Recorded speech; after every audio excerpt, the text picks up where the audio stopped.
My name's Noah Simblis. I'm sitting here with Nick Guagnini, who's visiting SMU from New York. We invited Nick to the Division of Art as a part of a semester-long seminar that we're doing about a project called Orchard.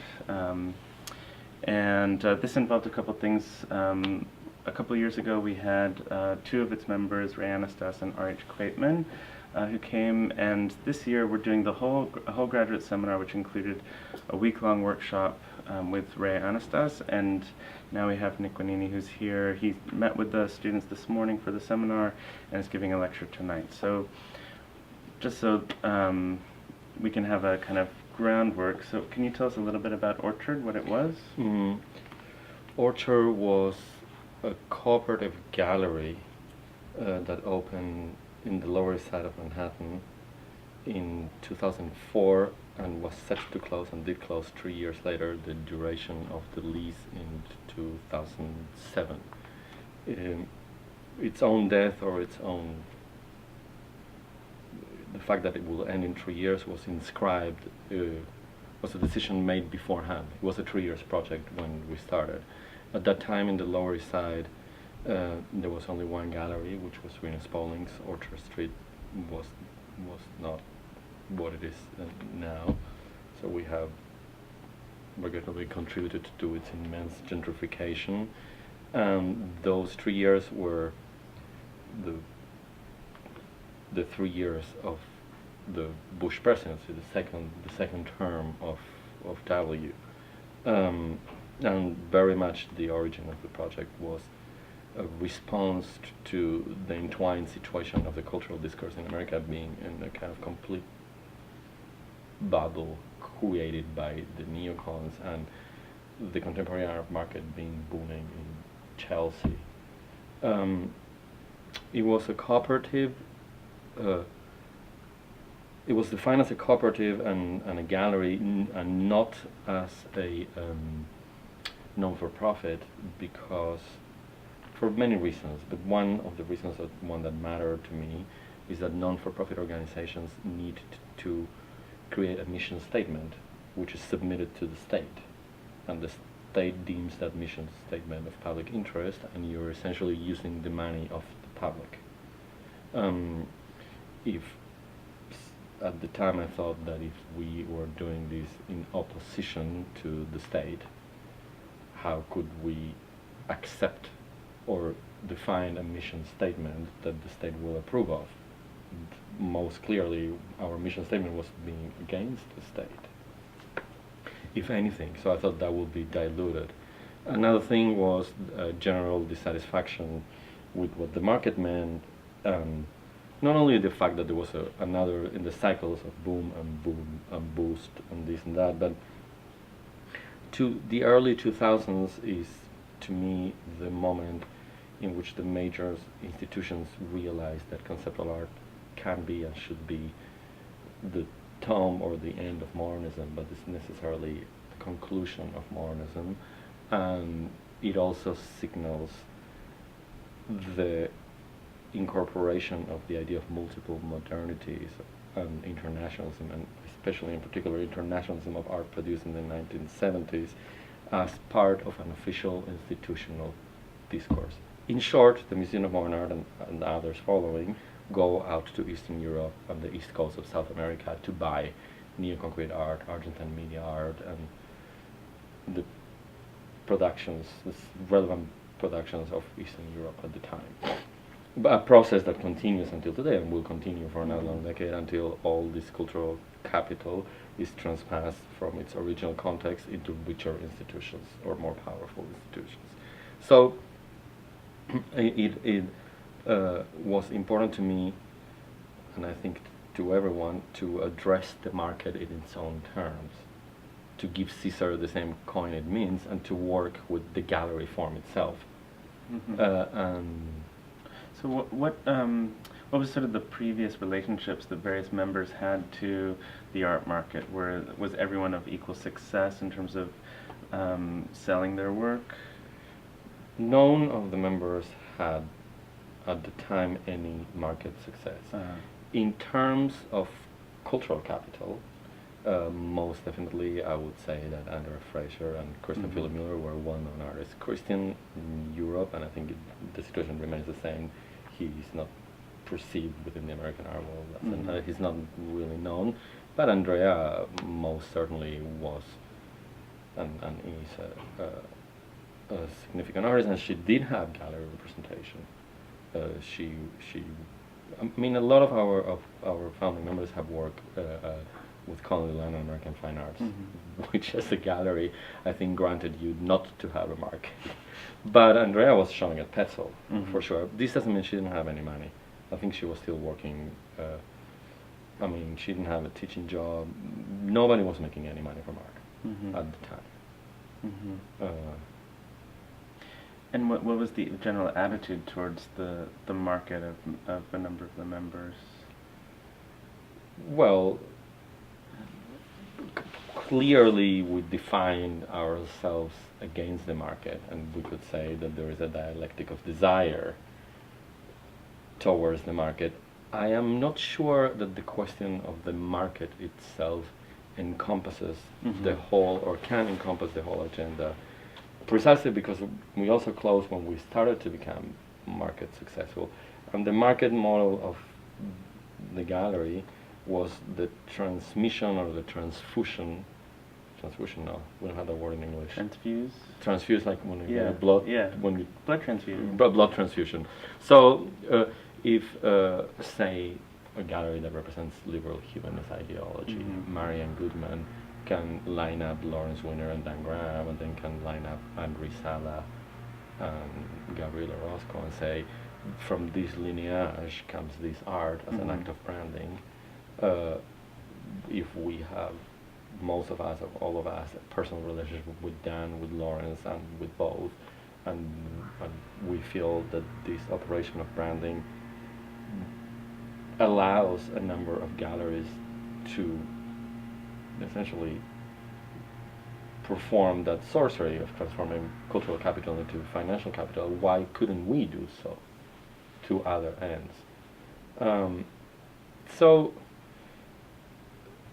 it was, to me, a lot more interesting to have a gallery and to deal with selling.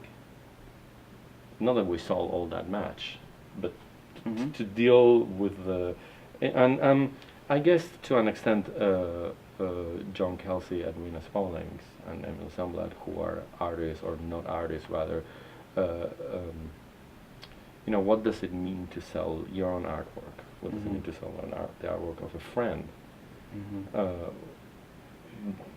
What is the debasing of the art for its market arguments, the invoice, the negotiation? What does it mean to go back to an artist whom you believes in its ethics, its integrity, and potentially telling them, we didn't do all that, this didn't happen all that much. But when we were founding, I was thinking, what if I have to go back to Dan Graham and tell him, the collector wants a discount.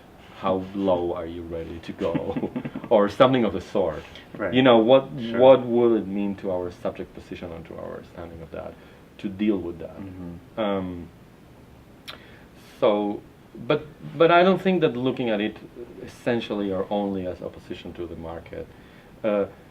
We could say, if you want to look at it in purely Marxist terms, that we were trying to self-determine and operate not only in the conditions of production, because the gallery was a studio and we produced work there, but also in the conditions of distribution and consumption of the artwork. And to do so, you needed to be a gallery, right? Because the gallery distributes, and that's where the art is consumed, ultimately, i.e. sold and discoursed. So Orchard was an attempt at complete self-determination. We curate, we include or exclude, we write the discourse, or we select the pre-existing written discourse, or we generate our own discourse, we sell, we redistribute to an extent the money of those artists who were successful in the market. And for instance, there's a spreadsheet that became an artwork, right? And also the book that you're working on is sort of an example of self-historicizing. Right.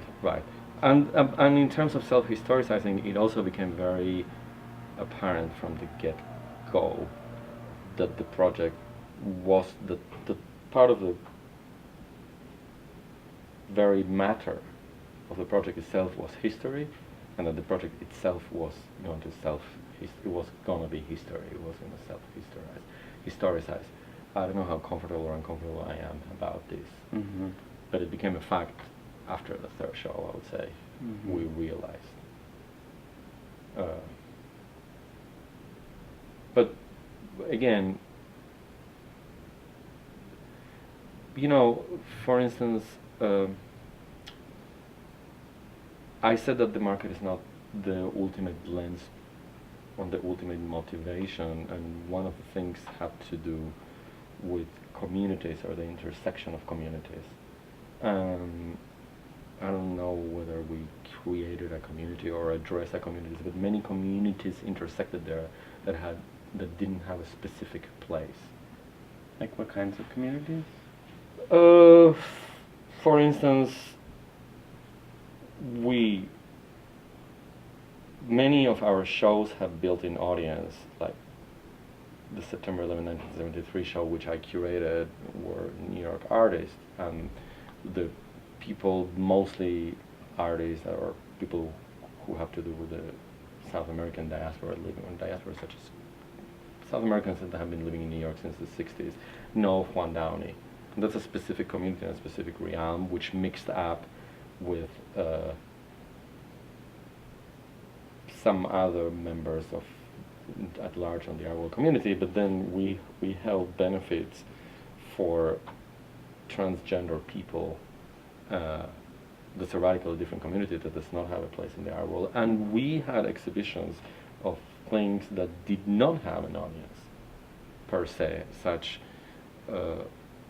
conceptualist socialist art produced in Poland, stuff that needed a hell of a lot of context, that was not immediately readable, and that could not be related to the mainstream story of conceptual art. It's a show that came curated from Poland, and it did have a community of people in New York that knew about this and understood this, and it created a community or interacted with another community.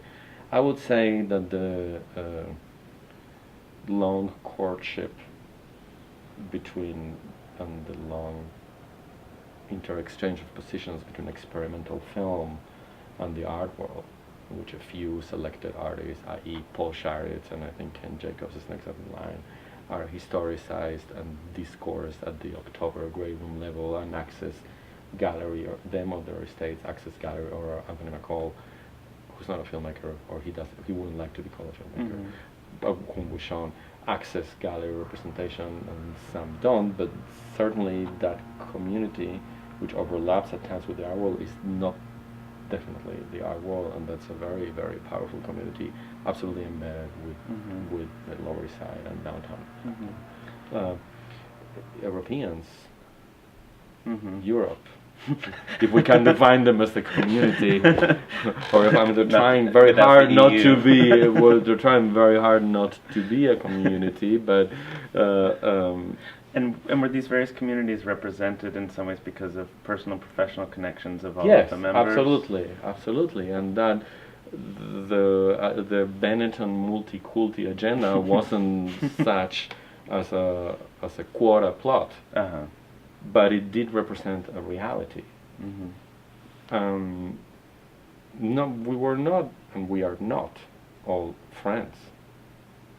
We all knew of each other and have some relationships. Some people are more friends with each other, and this and this and this. Or I am not friends with everyone. I mean, sure. And you mentioned in the seminar earlier today about how there was a certain degree. I'm thinking about the relationships of working.